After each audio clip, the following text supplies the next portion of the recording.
Huwa verament ta' pjaċir li ninsab hawnhekk. President von der Leyen, dear Ursula, distinguished guests and dear friends. Welcome to this wonderful school on this beautiful island of villages. I can think of no more fitting occasion for the first ever visit to Gozo by a President of the European Commission. A few days ago, at the United Nations General Assembly, I set out my mission to get the future right. I spoke of how we need to take the right decisions to be on top of the challenges ahead, answering those challenges. This new school is indeed a concrete example of owning the future, of turning challenges into opportunities through leadership. When the pandemic hit us way back in 2020, Malta and Gozo were hit harder than most. When, with tourism at a standstill, our islands, which usually welcome so many tourists, were particularly impacted. That's why when President von der Leyen proposed the Recovery and Resilience Facility, Malta was engaged from the start, because Malta shares with the President the deep belief that only by committing to fully embracing the coming green and digital transitions will we be able to truly build back better. So, I was delighted when the Commission agreed to Malta's plans, and even more delighted still when, on your last visit to our country, you had described Malta's recovery plan as one of the greenest which any member state had submitted. That delight continues today here in Gozo as we visit pupils and educators that have commenced only a few days ago this scholastic year in new classes with new facilities. We are delivering a new school built on the same footprint on which the previous one was built, because we believe that our land use policy is an integral part of our sustainability policy, utilizing the Next-Gen EU funds to deliver real, practical benefit to all Gozitans. The figures are also very impressive. Overall, Malta is benefiting from more than €300 million to speed up our economic growth. Over half of that is supporting our climate objectives, and a quarter our digital transformation. But these fine-sounding games only matter if they are translated into tangible projects on the ground across our communities. Projects that equip local people with the skills of the future, that use the green technology of the future and build our economic capacity for the future. Nadur School represents and symbolizes such a project. Utilizing over €6 million, €6.3 million of Next-Gen EU investment to deliver new facilities to enhance the education of the next generation of Gozitan students. Only by providing the best education to our pupils can we promote social mobility, which in turn creates more peaceful and equal societies.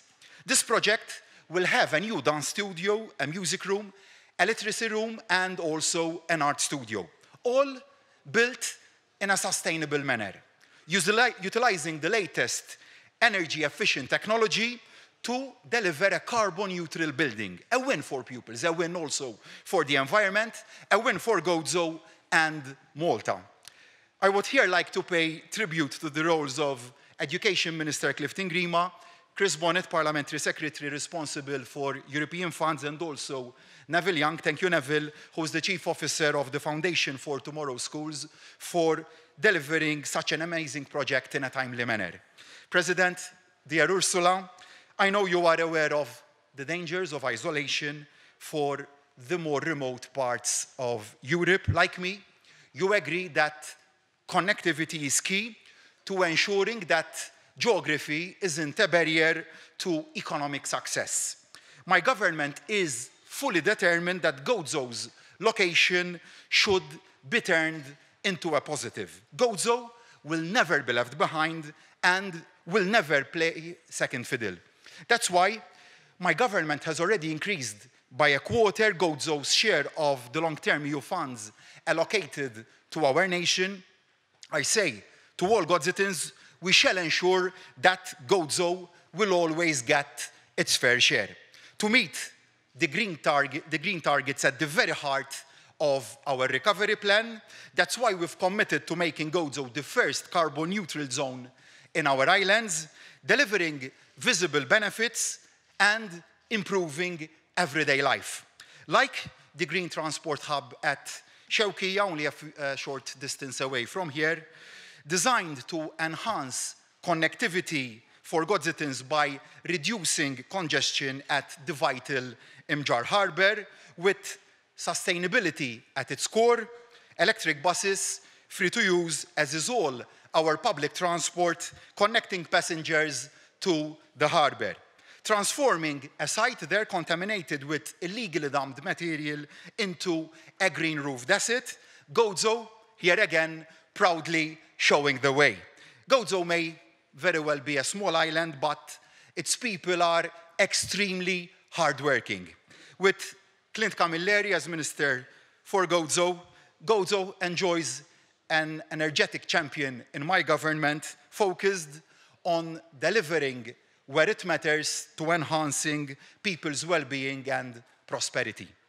Dear Ursula, thank you for finding the time to visit GoZo, and I am very proud to share with you these projects, observing the impact of our shared commitment to building green growth. It is that agenda of green growth, alongside other vital issues, such as migration, that will be central to the discussions and decisions at the Med9 meeting, which Malta will be hosting later on today. Malta and the EU, working together, delivering a difference, driving the change our islands need, addressing the challenges, getting our nation ready for tomorrow, in short, getting the future right. Thank you. Ursula.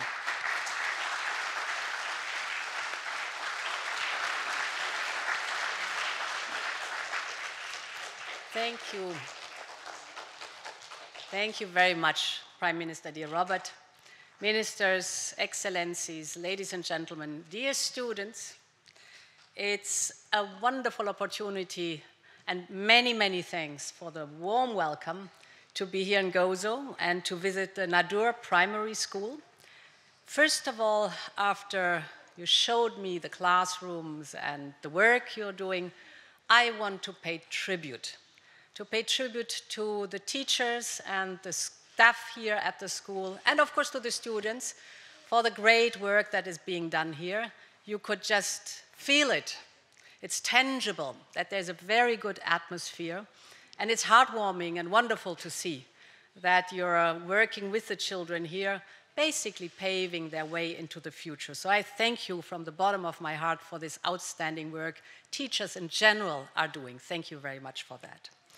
The school is indeed brand new. Although the whole building has been preserved, the historic building, it has been completely renovated with funds from Next Generation EU. And I'm very glad to see that it is now highly energy efficient. It has spacious classrooms. It has a better air quality. The air condition is powered by the school's own solar panels. That's smart. You have sun in abundance, you can use it. And we could see the new digital equipment. So that was amazing also to see how modern and digitized the school now is. The children looked very much at ease, and as I said, it's heartwarming to see that. The environment plays a big role, how you're going into life in your school and how the teaching is successful. Now, this indeed has been financed under Next Generation EU, and this is a great project for the islands of Malta and GoZo, and I know you have many more projects like this in the pipeline. Next Generation EU, our investment plan, is investing 330 million euros here in Malta and in GoZo. And indeed, you have chosen to dedicate almost 70% of this investment to climate objectives. This is way more than the European average. That's excellent, and I really want to thank you for that. You are among the first countries to increase the share of renewables in your energy mix. And renewable energy is homegrown. It gives you independence. As I said, you have the resources in abundance, that's sun and wind. So this will help strengthen the electricity grid here. And this is so important, especially considering the power cuts that were here in the summer. You told me about it, and where we want to work on together that this does not happen anymore. And one of the ingredients for a solution is to indeed strengthen the renewable energy system. So Malta needs basically to combine its strong growth, that's good, with sustainable use of its natural resources, that's good too. And to combine and reconcile both, that's our common endeavor and task. I know it's a challenge, but I'm also here today to tell you that Europe is at your side and all along the road. I was in Malta 2 years ago to launch the Recovery and Resilience Plan, and it's good to see already 2 years later the results of the work that we've started back then, because this is just the beginning. We will continue working on other great projects, so there's lots of good projects in the pipeline.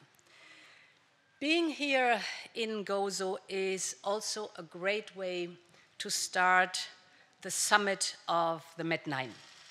Thank you very much for the invitation.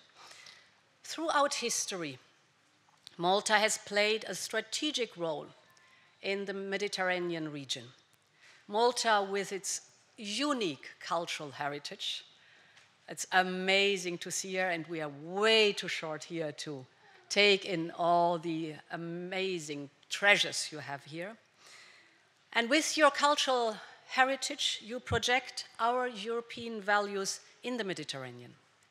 And it represents all the opportunities for trade and investment in renewable energy that the Mediterranean has to offer. At the summit, we will have important discussions on the future of the Mediterranean region, and there is no better place to have these discussions than here, at the crossroad of Europe, Africa, and the Middle East. So thank you very much again for the very warm welcome, and many thanks for the opportunity to visit this school. Many thanks again to the staff and the teachers, and many thanks for the children to show all that. Thank you.